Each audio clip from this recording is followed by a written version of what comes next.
Hello, you're listening to Ready, Set, Go Real Estate Investing Podcast, presented by Brandon Elliott. This show will be going over all aspects of real estate investing and is intended to educate, motivate, and prepare you to take action on your first or next real estate investment. For more information, please visit BrandonElliottInvestments.com. Thank you for listening and enjoy. Welcome back, everyone, to Ready, Set, Go Real Estate Investing Podcast. I'm your host, Mr. Brandon Elliott. Today, we have a special guest with us, somebody that's been in the real estate space for a good amount of time now that is doing, once he just shared with me his rap sheet, it is aggressively overwhelming. He's doing almost everything in real estate right now. But what is very unique that we are going to cover today is going to be deferred sales trust. Now, nobody's talking about this. I personally don't even understand it, the concept, but we're going to learn today first here and foremost. But Brett is in Sacramento area for California, commercial real estate, opportunity zones. We can go down the list of all the different things this guy can cover with us. So a wealth of knowledge. I'm excited to welcome Brett with us today. How are you today, man? Hey, Brandon, I'm doing so well. I'm grateful to be here, and it's another beautiful day here in California, and we are ready to rock and roll, man. Yeah, man. So anybody out there that doesn't know exactly your situation, who you are, where you're from, do you mind just diving in that 30,000 foot view for us to get a better understanding of you? Absolutely. Yeah, I grew up in the Bay Area originally with my parents, mom and dad, and my brother, building homes, mostly in Silicon Valley, East Bay. This is the MC Hammer days. We would have the Bobcat. We would hammer nails. We'd put up drywall. And so we fell in love with real estate, the sticks and bricks at a very young age, understanding construction and development. And also some of the cash flow games. My parents built a lot of wealth there, but it wasn't always rosy because they, unfortunately got a divorce. And we went from had a lot of money and a lot of wealth with both family to next to nothing with my mom. And let's just say the child support wasn't paid as diligently as it should have been. And so we learned at a young age that we wanted to be successful, my brother and I. We wanted to be able to achieve some of the dreams of being the first to graduate from college. He was the first, I was the second for both sides of the family, and as well played some sports growing up, and then fell in love with real estate in another way. I had a chance to study and practice multifamily investment real estate at a place called Marcus and Millichap. So I started as an internship there, went into a full-time as an apartment broker agent at the time. This is at 2006. And as you know, Brandon, we at times are in momentum and think we catch the wave at the right time. But guess what can happen? The '08 crash has happened. And I went from making a little bit of money to like nothing overnight, 100% commission. And so my wife and I, brand new baby at the time, living with my brother in a small condo, just trying to make ends meet. It was a really, really hard financial struggle. But I did what every good entrepreneur or real estate wannabe does. You get a side hustle. And my side hustle was Cheesecake Factory. And so 70-hour weeks, nights and weekends, I'd work at Marcus and Millichap, making cold calls, negotiating with banks, really understanding what went wrong with the 2008 crash, right? And essentially kept the lights on over there. And so that began the journey of, how do we help clients who are going through a similar financial struggle, which was essentially they had lost everything or half, due partly because of too much debt, not enough liquidity, and not enough diversification, partly because they were overpaying for properties via the 1031 exchange, when they knew they were overpaying, but they felt they had no other way out. They felt trapped by the capital gains tax, right? And our parents taught us, Brandon, to sell high and buy low. They didn't teach us to sell high and overpay for a property 180 days later. And too often that's what was happening, especially in California with high appreciation. And so fast forward, I learned about this strategy called a deferred sales trust. This is about 2009. And like most people thought it was too good to be true. We thought we were the Navy SEALs of investment real estate. We thought we had figured it all out, but we hadn't, right? And so we started to study and practice this strategy. And as we did, things started to grow. And so my business started to grow. My wife was able to stay home full time with our kids. I retired from the Cheesecake Factory. And so now this is 2022. I just train and coach people how to do this and actually help them overcome the false belief that this is too good to be true. And then we form the trustee services for this as well. And then we help people do a bunch of deals. So that's kind of the full story. I love it, man. So when it comes down to deferred sales trust, what the heck is that? It's totally different than a 1031 exchange, correct? Yeah, some similarities, but it's first of all, the foundation is very important to understand. It's a separate tax code, right? So we have tax codes that IRC 1031 is a tax code. IRC 453 is a tax code. And so the installment sales based upon 453, which is the foundation for deferred sales trust. Okay. So it has a different set of rules, just like IRC 401k, right? These are different rules. These are tax incentives for us to basically be able to defer tax, right? So a deferred sales trust is simply an installment sale, Brandon, a seller carryback, basically combined with a trust. Now, there's thousands of different trusts, right? You have what's called probably a living trust. My wife and I, with our 5 kids, have a living trust. And that has to do with probate and basically where my assets go should her and I pass away. But this is a completely different trust. It's a business trust, but we partner with an installment sale. And basically what happens, Brandon, is it jumps in right in between you and the seller. So in fact, you're in San Diego. We just did a $13 million deal in San Diego. And these were 4 individual developers. They developed a car wash. Okay. And they basically, and by the way, I went to Point Loma and my wife went to San Diego State, and we would go to these taco stands, and it's the best taco burritos you've ever had. California burritos. They're amazing. We still think that San Diego State right there, this place, it's like a gas station right behind it. They have the best sauce. That's another story. But the point is, these guys took a taco stand and they said, hey, Mr. Taco Stand guy, we're going to put you inside of the car wash, and we're going to develop this car wash, and it's going to bring you to twice as much business. Anyways, they went from land from about 4 million of the basis, and they had a $13 million exit. Okay. And this happened about a year ago, and they called me up and they're like, Brett, we just found you on YouTube. Man, we're not going to do a 1031 for a number of reasons, right? We want to go back and develop more deals. We don't want to buy a $13 million car wash. We actually want to buy land at about $1 million, develop it for 3, and then sell it for 13. And so the whole 1031 doesn't even make sense for us on that front. Number 2, we want a partner that wants to get out, right? But the whole partnership must move typically in a 1031. So you go, that doesn't work on that front. But if you're telling me what is true, we have 40% in tax, millions in tax. Are you telling me we can defer the tax and each of us have our separate trust and essentially do what we want? Yeah. Well, how does that work, Brett? Well, who wants to do the trust? Well, 3 of them raised their hand, and that we formed a trust for each of the 3. Okay. And then we inserted the trust into the document, and essentially says that you're going to assign your rights or your interest to the trust in exchange for a promissory note. Yeah. So they found the $13 million buyer. So watch this, Brandon. If they have a $13 million buyer and they receive no cash at closing, how much tax is triggered at the time of closing? The answer is none. Yeah. It's in a deferral state. Okay. Sure. And now the one partner who took his cash, he paid his tax, he's gone. The other 3 have it in a deferral state. So they exchange it for a promissory note. And this is where the magic begins. And we've been taught an installment sale, Brandon, but most people don't know the elegance and the beauty of it with the trust. Okay. And so fast forward, these funds are diversified. They're liquid. Some of them are in the stock market. Some of them are in the bank, but most of them, they're waiting patiently. And this is the best part for the real estate people that I love dearly that are listening to this. Sell high and buy low. Guess what they're going to do? They've been waiting. Yep. Now it's all happening right now. And the values are starting to shift. And interest rates obviously have gone up. Now they're going to buy land at a discount. They're going to buy car washes at a discount. They're going to invest into real estate perhaps at a discount. And they're going to make more money versus just throwing it at a 1031. And who knows where they'd be at this point. Does that make sense? Sure. Yeah, it does. So deferred taxes, and this is through a business trust, correct? Correct. Okay. Now with the deferred taxes, when is this getting deferred till? Is this once you pass and the trust goes to family members, or? The answer is when you start receiving payments from the trust. Okay. Gotcha. So which creates the next question. Well, how long can you delay for? Well, we typically like to say a couple years, and then you need to start taking interest only payments or a portion of the interest. So a lot of my clients, we'll talk about another deal. We just did a $29 million deal in Texas. And for that particular client, he's early 40s, mid 40s. He's making a very high income. And so he's actually delaying payments for a couple years and letting it compound like an IRA. Yep. All of the interest, all of the earnings, just build. And then he'll start taking distributions slowly. Now, as he receives that ordinary income tax, he gets a 1099 for that. If he dips into principal, it'll be cap gains tax, right? But there's also some tax engineering we can do there too. We could say, hey, do you have any losses? He goes, yeah, I have a $2 million loss. And then 2 years from now, okay, great. Why don't we line up and pull out $2 million from the trust in the same year that you have that loss, and let's let that wash away, right? In the meantime, the trust is basically building and growing in a tax deferred state, kind of like an IRA.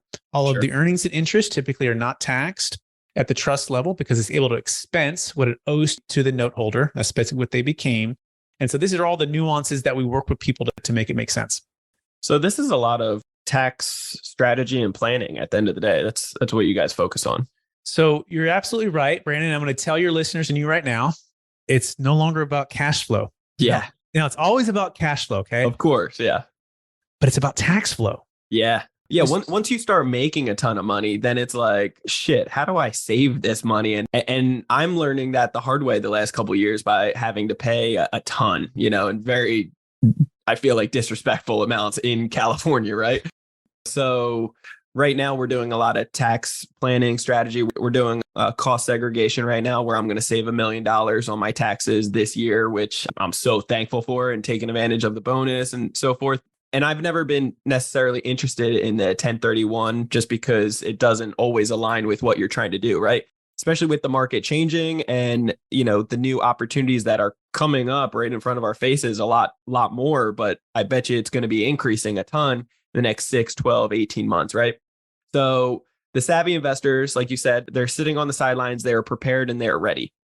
Now, who is this tax code for really? So, and it's tax code 453, correct? For the deferred sales trust? Absolutely. So who is it for? Okay. Anyone who's selling a highly appreciated asset of any kind that has at least $1 million net proceeds and $1 million gain. So we do have a minimum. Got to be $1 million proceeds, $1 million gain. And when I say any kind, I literally mean any kind. And I'll give you a couple deal stories for this. A client of ours, she was in the Silicon Valley working for a big tech company, and she bought this thing called Bitcoin many, many, many years ago. For about $50K. She put in her for a couple of years and everyone thought she was crazy, never going to work. What is this thing? Well, guess where that $50,000 went to? It went to $50 million. Okay. And so about a year and a half ago, she calls us and says, Brett, I've never sold. And here's why. A, I don't have a great place to put it where she was at. But number two, I have a huge tax. Like it's a couple $1 million just on a $5 million that she wanted to exit. She goes, she's found me on YouTube on a podcast. If this is true, I'd like to do it. And so we were able to exit at 54,000 a coin. She got out. Now, of the 5 million, she deferred all the tax. Now, 4 of the 5 million went to a business venture, which was great because it was a startup company, educational, kind of like a Khan Academy online. Her and her former college roommate. That was her dream. And she was able to retire from the big corporate W-2 tech job and start her dream, which is the transformation this provides. And I want to make sure you connect those dots. It's not just the tax flow and the tax savings and the dollars, right? It's actually what can it unlock for you to do? And that's part of our 10 freedoms the DST gives to you. And one of our number one values here at Capital Gains Tax Solutions is giving entrepreneurial freedom. Yeah. Right. And entrepreneurial freedom means the capital that you would have paid to the government can fund, we call it the go fund yourself, your next business venture. We had another client who sold a $2.6 million business and he funded his next multifamily development business, 70 units in Tennessee, right? And on and on and on it goes, where the trust can become a silent partner with you in that next deal. Yep. Instead of getting the bank loans at, let's say, 6-7% right now, instead of having to raise capital, you're using the funds that you would have paid to the government. And the government's happy to do that too, right? Because it actually, as long as it's business purpose and investment purpose. So to kind of finish the answer to the question, as long as the funds are going to go into investment, like as long as you don't need to spend it all right now on your personal home or your personal consumption. And if you do, take that distribution and pay your tax on that. But as long as it's putting into other business ventures, stocks, bonds, mutual funds, hard money lending, real estate development, passive or active, you're good. It also works for primary homes. Really important. The 1031 does not work for primary homes. We just did an $8 million primary home in Palo Alto for a gentleman whose 6 kids were gone. And he was the number one real estate agent in all of Palo Alto for 30 years. And he's like, Brett, this seems too good to be true. All the stuff you're thinking right now. He had a year-long CPA due diligence and he did it for his own house, moved to Nevada, and he wouldn't be able to sell his house if it wasn't for this because he had so much tax, right? It also works for businesses, right? Businesses, really important. 1031 does not work for businesses. Sure. It works for public or private stock, NFTs, artwork, collectibles. But the big vision is how do you help people not only defer the tax, but invest it with people like Brandon, right? Who are doing deals, right? And syndications and diversify and get a cash flow from something that perhaps was stuck because of the tax. I love that. And then, I mean, you could really, I'm sure this could get super complicated and it doesn't need to be, but you could probably get very savvy that even with your distributions, you could put it through either another trust or just a holding company that starts funneling down and really start mitigating a lot of the natural taxes that you potentially would pay, correct?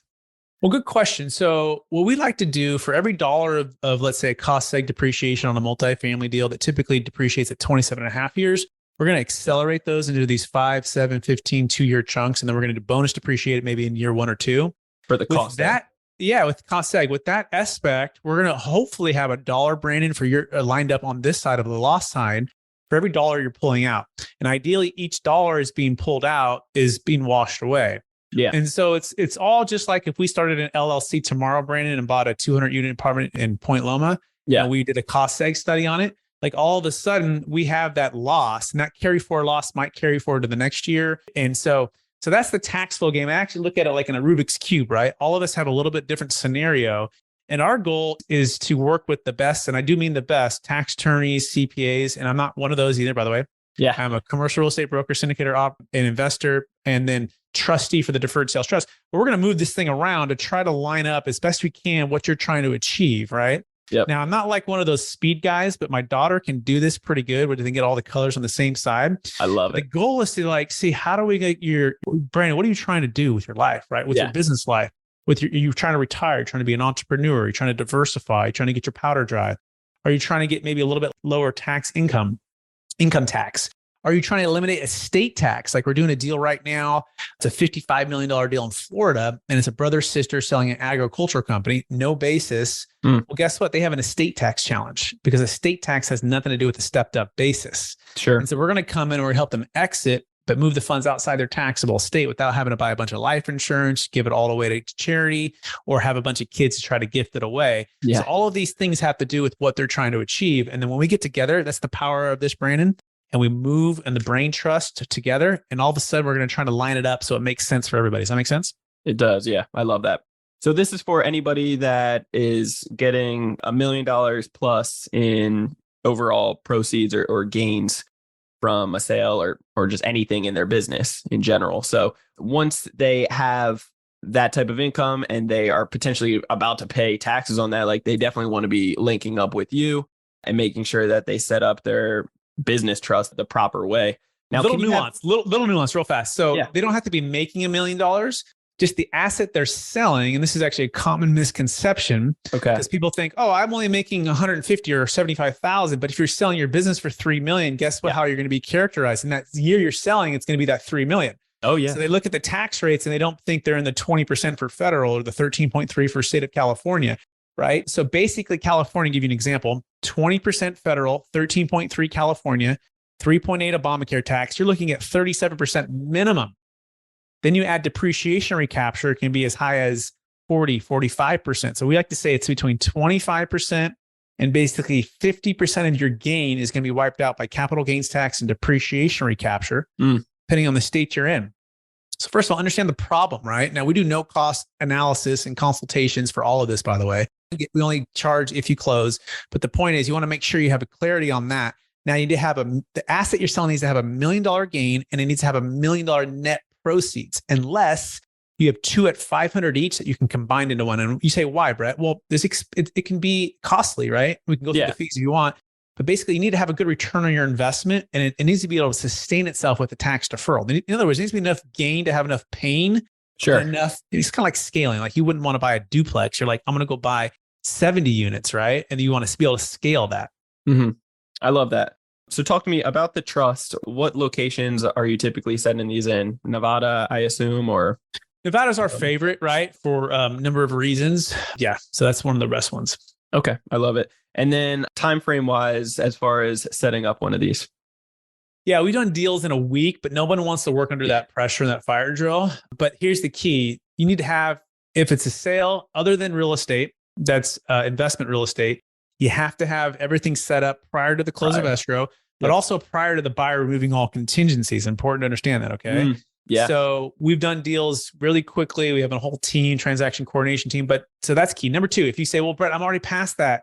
Well, if you have investment real estate, you're in good hands. If you work with our strategic alliance, who's the qualified intermediary, 1031 exchange company that will allow, because guess what, Brandon, not every QI company wants you to know about this. They want to keep you in Blockbuster. Of course. Not every real estate agent wants to know you about this. They want to keep you in Blockbuster, or they just don't even know, right? They don't know. Yeah. I mean, that's just what it comes down to. It's like, you don't know what you don't know, unfortunately. You don't know. You haven't executed it. So of course, they're not going to be comfortable because they're not doing it every single day like us, right? So work with us to get all that lined up. Now, the last one would be, so day 46, if we can basically save a failing 1031, or if you're with a qualified intermediary now, we can save that if they will accommodate, so get with us, but really pre-plan. pre-plan. Like if you're even thinking about selling, like come talk to us because we want to make sure that you have a game plan. We always say, plan the exit plan before you actually list and sell the asset. Please. Yeah. I mean, at the end of the day, don't be one of those crazy people that you're doing this backwards here and, trying to make things work when you are at the final quarter here, right? You want to really set yourself up for success in the beginning. So if you have some amazing assets right now, if you have some exit strategies, some plans that you are considering in the near future or anytime in the next couple of years, it's like prepare that now, get set up for success. Talk to me about the fees related to this, and time frame wise, roughly I'm assuming about 60-90 days is the comfortableness of what you guys like to deal with. Yeah, we're really busy right now, right? So everyone's trying to get out right now. So yeah, ideally at least 30 days prior to, but I would say if you're even thinking about it, just get with us, right? We have deals that we're pre-planning to sell years in advance because of the complexity and how big they are. And that's, by the way, we charge no cost, no obligation. We only charge at the close of escrow when we deliver. So if the buyer doesn't perform or you decide not to do it, hey, no hard feelings. Like there's no charge. Number 2, lifetime audit defense. Okay. Really, really important that whoever's providing these advanced tax exit strategies have a perfect track record, have the audit defense built in case who's going to pay for that. So our business partners, that's what they provide. They're the brain surgeons. They provide the lifetime audit defense, and they have a perfect track record over 20 no change IRS audits, thousands of closes, 26-year track record, every single state you can think of. It's literally perfect. Okay. So they charge basically 1.5% of the gross sales price as a one-time charge. Okay. And on anything that's $1 million and below. And then as soon as it goes above $1 million, the next million would be 1.25. So 1.5 on the first million, and then 1.25 on whatever's above that, right? And then if you do multiple transactions, you can roll it into one trust. And once you get above $1 million, you only ever pay 1.25. So you're only ever paying 1.5 on the first million. So that's theirs, lifetime audit defense. They're worth every single penny. It's amazing. Number 2 would be us as the trustee, working with a third-party financial advisor. It's part of the roles here. We have transparency and accountability by having separate entities, and we work with financial advisors out there. Now, I'm not a big financial advisor guy, Brandon, in regards to like stocks, bonds, mutual funds. I'm actually real estate's my love. Yeah. But it's also good to have multiple perspectives on your wealth plan. So as a part of this, and some people, by the way, I had one client, his name is Chuck. He's 70. He's like, Brett, I don't want any real estate ever again. I've been doing this for 30 years. The amount of calls I would get, his comfort was to just put me in the top 500 companies in the world. And if those fail, whatever, right? He was fine with that. And so he sold his Tucson multifamily property for $2.5 million, moved into the trust, and now he's in the top 500 companies in the world, and he's totally happy. So we can put it all into the stock market. We can put it a mix between real estate, passive or active. So, but the point is, it's about 1.5 to 2% on the management of the money. And that includes the financial advisor, it includes the trustee, and it includes like a compliance, right? So collectively, for every million, it's about 15 to 20,000 on a recurring basis. Now, our goal is to typically structure these notes at 8% net of the recurring fees. Sure. So that means we're going to try to earn 9.5 to 10 over any 10-year period. Every 10 years, you can renew for 10 years. Kids can step into your shoes. Okay. Not a promise, not a guarantee, but that's the goal. And that's if you are passive, in just 100% passive. If you're active, you can also get more of the upside. And we can talk about that too if you'd like. But those are essentially the fees. You pay for a tax return fee, but our goal is to you go, well, I would have paid 200, 300, 400,000 of tax. Let's use the government's money. Yeah. Plus your other 600, let's say it was $1 million, right? And let's go out, earn the fees and earn some more. And that's why we have those minimums. I love it. And so the recurring aspect on that, how often is that? Annual? It's just once a year. Yeah. On the recurring part. Yeah. Gotcha. Okay. And then, so do people need to set up multiple of these as they grow their success and they exit their businesses? It all depends. So there's one that's called a DST 1.0. It's typically reserved for 5 million and below assets that are being sold. Unless you're a married couple, then it could be 10 million and below each year. Sure. And you could have one of those and you'd be selling $1 to $3 million deals all day long, and you're rolling it into that, and you have lots of flexibility. Now, as soon as your net worth, Brandon, goes above essentially at this point, really 12 million married, because in 2025, it's set to cut in half from the exclusion of 24 million. So you're in a state tax world. You don't even have you have a capital gains tax problem, but that's just the tiger by the tail. Sure. The elephant in the room is this estate tax, right? It's huge. And they're going to eliminate your wealth above those amounts by 40%. So let's say you're worth $1 billion right now. And you're like, oh, I got that stepped up basis if I die. My kids are cool, right? Yeah. Well, it's cool for the cap gains tax, but for the estate tax, the government's going to say, we want 40%. Oh, yeah. Pay up. That's crazy, right? Yeah. So think about this, right? Aggressive. So what we can do with the DST 2.0, right, is upon the sale, you need to sell the asset. It needs to be a fair market value. It needs to be a third-party buyer. It's legitimately got to be sold before you die. Yeah. Okay. But upon the sale, we change the characteristic, and without getting into NDA type of territory here, it eliminates the estate tax, which your brain explodes again. You're like, what? How? You're like, okay, great. Sign the NDAs, bring your CPAs, please. Okay. And ask all your questions. I can tell you, we will answer them. We'll go through them. We have the audits. We have it all here. We can do it. Right. In fact, by one of my business partners, I think he's the Elon Musk tax and CPAs. He's a genius. Like he's that smart. The best and best. Yeah. Yeah, but it's proprietary, it's protected. We don't just give this stuff out. So that's what I would encourage you to come. That's also we work on a conditional basis. Yeah. Show up, bring all the top smart people you work with. I tell you, we're really friendly and we're open, but sign the NDAs and then we'll get on there and we'll walk through it with you. I love it. Man, this is mind blowing to me. I haven't heard of this thus far, but talk to me, like, what are the downsides? So, like, is there anything that somebody should be mindful of, concerned, bring up? Because I'll definitely be talking to my trust lawyer after this to see, and he always, after I talk to somebody, he always gives me like, well, did you think about this? And I'm like, dang, this is why, he's a lawyer, right? But I'm curious because I'll come back to you guys and see what's up. Yeah. So the first thing is, first of all, attorneys get paid. They actually score higher inside of their testing to find problems, right? Of course. It's actually a good thing to protect people, right? And so the CPA tax attorney who created this, he has 2 law degrees. He used to work for Arthur Anderson. He always says before the Enron days, but he's also a CPA, and CPAs are actually taught to, report on what actually happened, but also do like some planning. And so he always makes fun of both sides. But the point is, the biggest thing that people have to help themselves with what they're hearing right now is it seems too good to be true. It seems like my really smart person, like even you said, I got to go check with my trust attorney, who you have that know, like, and trust with, who's helped you get from 0 to 1 million, 0 to 10 million, 10 to 50 million, whatever it is. He's helped you every step of the way. And so the emotional and the connection, it's kind of like a general practitioner, the guy who's been all your blood work. He's been giving you your flu shots. And man, he's the family practitioner. Now, if you had an ACL surgery, by the way, I blew my knee out. I went to Point Loma for a year, played basketball down there. And then right after I left there in Mesa Junior College, I came up to Sacramento, signed a scholarship, was all pumped up. I blew my ACL out. So I go to the doctor, and the guy, he does that little knee test. Have you ever seen this before, where they grab your knee and they go, and they kind of listen on it, you're just like hoping they say you don't have an ACL blown. It's like, oh, your ACL still there. You're good. I'm like, are you sure? Yeah. He goes, yeah, I'm sure. I'm like, oh, well, I'm great, because I'm going to come back for the season. I got my scholarship. I'm all pumped. I go home.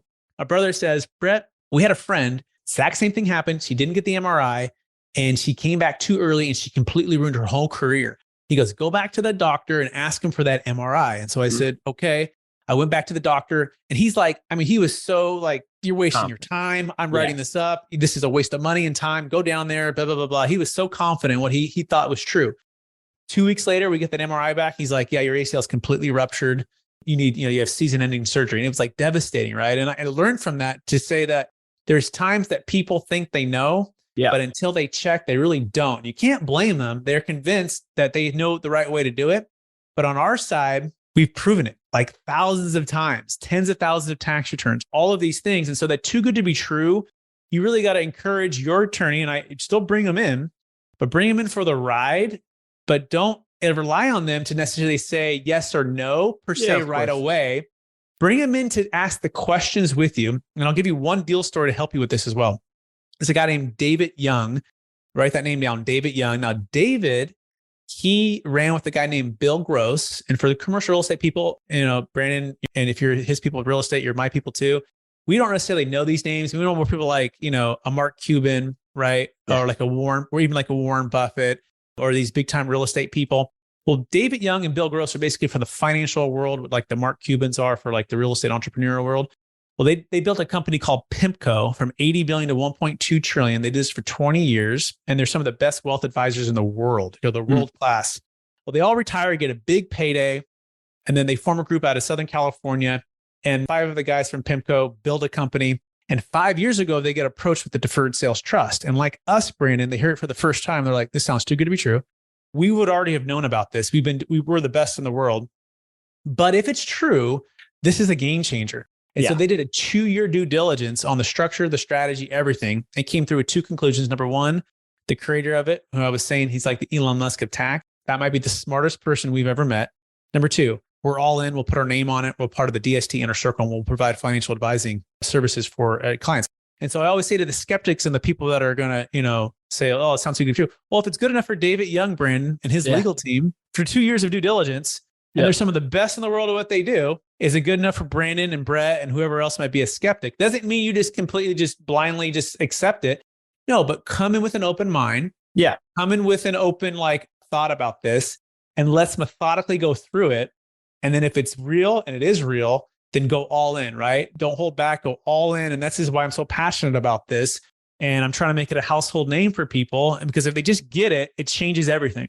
Yeah. I mean, if you just get the education out there, right? If you get the know factor, because so many people, like we said, they just don't know what they don't know. And that's a big key component right there. If we can start teaching the world about financial literacy, then it's not just the rich, the 1%ers game. It's literally free game to everybody, that when you get your wealth, this is something mandatory to be able to preserve your wealth, not just hand over all the money to the government that obviously doesn't know how to manage it properly to begin with, right? If you're a good steward of your money and this is only for those individuals anyway, then, you want to keep as much of it in-house so that you can keep compounding it and putting it to work.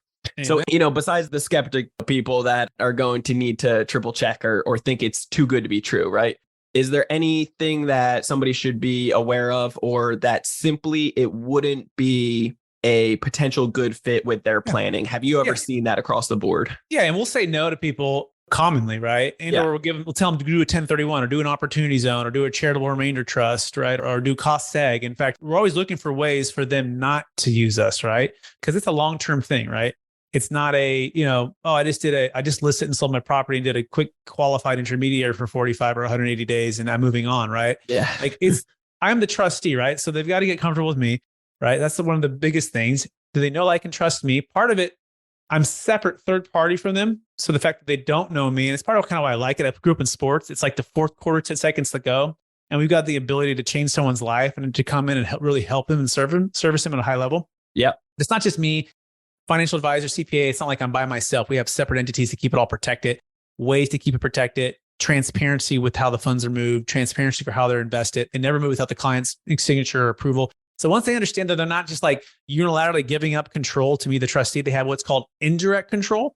However, they also need to know that as a trustee, part of my role is to approve of the investments, right? To make sure that we're working together on this. So they can't just unilaterally make the decision. In other words, they don't own the trust, because if they did, they just sold it to themselves and it wouldn't work. But by the way, you don't own a qualified intermediary company either. If you think about it, you don't own the IRA company you're sending the funds to. Yep. Right. But when it's multiple millions of dollars, when it's a 50, 100 million, 10 million, $1 million deal, this is it. We can't mess that up. So that's part of it. Part it's of controlling it, not, the control is what is important. It's indirect control, right? Yes. It's not unilateral control, right? So what you got to understand that nature and why that's even the case. But again, we have all these guardrails in place. We can have. And I don't mean to cut you off, but do you mind just explaining to the listeners? Because I feel like not everybody will truly understand that concept of the control piece here. Yeah, if you had 10 million in the bank right now, you could walk in and say, "Hey, Mr. Banker, I am who I am. Give me the 10 million," and they just send it to you, right?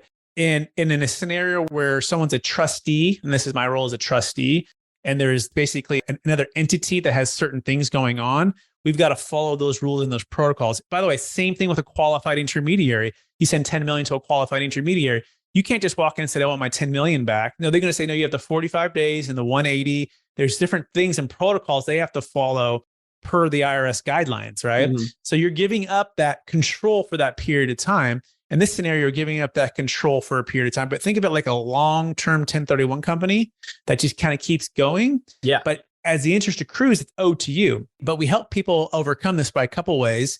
The funds will never move without their approval. Yes. So that's the first way. So you go, okay, never move my approval. Good. Number two, we have, like in the Bernie Madoff thing, he had everything in house. He was holding the funds. He had all these books in house. He was creating all the statements. That's what people ask, like, well, how do we know it's not going to go like a Bernie Madoff? Well, we have TD Ameritrade, Charles Schwab. It's the biggest institution, third-party financial advisors. We also have a third-party like tax preparer who does all the tax returns for the trust, third-party tax legal law firm, third-party banks, there's a lot of people that all have to be in cahoots to do all this stuff. But number two, sure, you can form an LLC the next day, Brandon, and up to 80% of the funds can go back into your real estate venture or back into your syndication or back into other deals that you want to do, where you're running that LLC in partnership with the trust. And that's one of the most common for our clients. And so once they actually get that, then they're like, oh, okay, that makes sense. Yes. We got to play by the rules. Okay, cool. So does that answer that question about the indirect control versus control? No, it's perfect. Yeah. I mean, you answered it to the T. And especially like if you're ever getting sued or anything, you don't want to be in control of that. You want to talk to your lawyer, let them know exactly like, hey, this is my legal situation that I'm in right now. And then just because you control it, the trustee will actually deny those funds being released, and that will help out for protection purposes as well. That's actually on your benefits. Asset protection is what you're referring to, right? So someone can't sue you for what you don't own. Yep. So because you don't own the trust, that's actually a good thing. They can't get to that. Now, could they get to the income that it's producing that's paying you? Yeah, they could. Sure. They could go to judgment for that. Yep. So, but that has some inherent estate tax elimination, but also asset protections along the way. So that's a good point. Yeah, that's great. Yeah. I love it.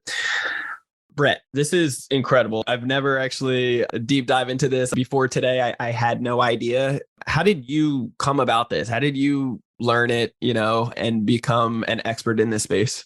I always say I started at the bottom. You see me here now, but realize if you have a dream and you have a passion and you have a belief in something that a lot of people don't think is too good to be true, or we're never going to make it, or all those things. Sure.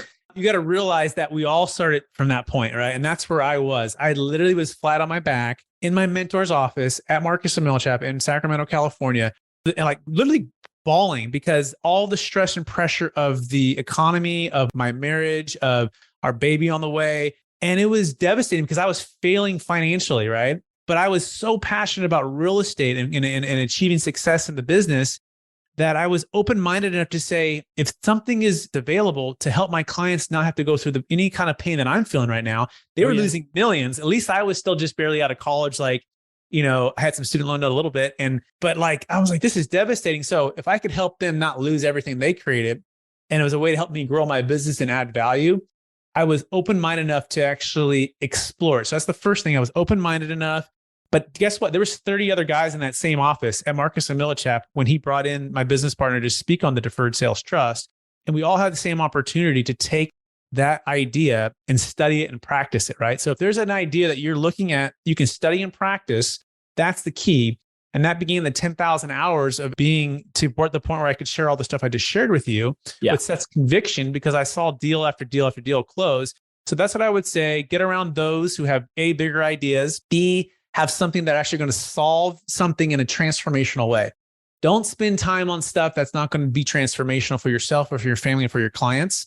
And when you can combine those things, it just becomes an opportunity of absorbing and being coachable. So I would just sit on these calls and just absorb it. And it's like I was watching the brain surgeon put people back together, and I would just watch over and over and over again. And guess what, Brandon? If you had 10,000 hours of watching it, there's nothing special about it. I just absorbed it and would think about it. Now, writing the book with Kevin Harrington from Shark Tank. I'll plug the book real fast, right? He's going to be in the book. And with some of the really smart commercial real estate operators, financial advisors that's coming out, building a tax-deferred exit strategy.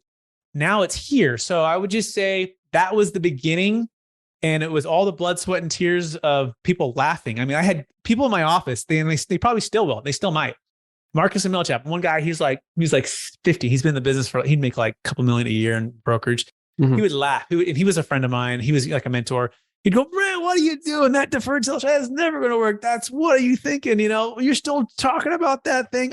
He would laugh. I'm like, he goes on and on. I'm like, Peter, man. I'm like, I think it's the future. I really believe it's the future. Oh, well, call me when you close some deals. And now we're on this side of things, right? Where we're closing about a deal a week, and we're doing these huge deals across the country, and we're hopefully changing the real estate industry forever, right? Well, you're making the impact. You're helping out. It's not just the individual you're helping, but their family and their generational wealth right there, and getting the word out there, which is most important, Can I tell you one other piece of that too, which is so, you nailed it right there. Our parents, if your parents are baby boomers, mine are, right? 32 trillion, I imagine they are. $32 trillion is going to pass from that generation to us, Brandon, in the next 20 years. And this is known as the largest wealth transfer in the history of the planet. Wow. Think about that. In the history of the planet, there's never been more wealth transferred in one couple generations. Now, guess where 50% of that $32 trillion, especially in America, is? High-end primary homes, businesses, and commercial real estate. Yep. And guess what's happened over the last 30 years? The highest appreciation of those assets probably in the history that we know of. So it's not only an opportunity, it's actually our responsibility. Oh, yeah. To give them an opportunity to exit, retire, diversify, and defer or the capital gains tax, eliminate the estate tax. Because guess what, Brandon, like you said it earlier, this $32 trillion is either going to be in the hands of the government, which no matter what side you vote for, they're going to waste it away. That's all they've ever proven to do. Okay. Yep. For a lot of this, they are inefficient. We can go down a whole other thing, right? Yep. Or it's going to be the hands of the people. Who are the people? That's us. Yep. Why? So we can hold people accountable for the money. We can give to the causes we believe in most, right? We can build industry and jobs and all the things that great entrepreneurs and the American spirit does. So that's the bigger vision here.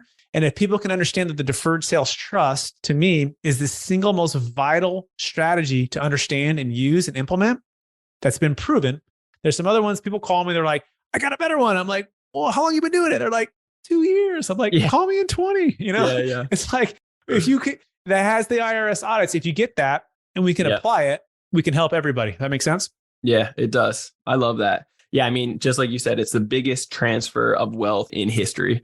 And you want to make sure that it's not going to the wicked right now. You want to make sure that you're intelligent with your finances and setting your family, your future up for success. So Brent, I just appreciate it tremendously. This is tons of value. How can people get a hold of you and be able to reach out and get that consultation with you? Absolutely. So capitalgainstaxsolutions.com is kind of the center of everything, but you can also search Capital Gains Tax Solutions on YouTube. Please subscribe, rate, review, all of that. Bam. Yeah. Check out the new book, Building a Tax Deferred Exit Strategy. Again, Kevin here from Shark Tank's in the book. He hasn't endorsed the DST yet. He hasn't used it yet, but at least he's looking at it. He says, Brett, if it's real, or if he's having his team look at it, you're going to become a part of my dream team, right? And so we'll see if that works out. But he's in the book, a couple other really smart people. I got a couple of chapters too. That David Young guy, he's sharing his whole story about overcoming the false beliefs of the DST. So look for that on Amazon. And then you can hit me on Instagram, on LinkedIn, just search Brett Swarts, and I'm happy to connect with you there. I love it. Well, I appreciate your time today. This is tremendous amount of knowledge and wealth right here, guys. So make sure you reach out to Brett, schedule that consultation if it's a good fit for you. And yeah, would love to just connect on a deeper level in the future. Guys, as always, make sure you hit that subscribe button for Ready, Set, Go Real Estate Investing Podcast. You'll get the newest notification every single Monday. After listening to a couple episodes, leave that 5-star review. Greatly appreciate all the love and feedback. I've been getting so much of it lately and just overwhelmed with gratitude on it. So thank you. Keep sharing this out. Tag somebody that needs to see this. And if you want to connect with me, you can always do so on Instagram. It's Brandon Elliott Investments. Otherwise, facebook.com/Brandon Elliott Investor. And if you are looking to really get educated on credit, on the ins and outs, and flip the script on the banks to be able to fix credit quickly, but also get as much funding as you deserve to be able to purchase real estate with credit and really grow and scale your companies, then we can help you out with that by going and checking out www.creditcounselelite.com. That's creditcounselelite.com. And you guys can watch our webinar on there and we can talk more about it afterwards. But love you guys all so much. We will catch you on the next episode. Brett, appreciate you greatly. And we'll see you guys soon. God bless. This has been another episode of Ready, Set, Go Real Estate Investing Podcast, brought to you by Brandon Elliott. For more information, please visit BrandonElliottInvestments.com. Also, please don't forget to like, share, and leave a comment below. Thanks again for joining. Until next time, God bless.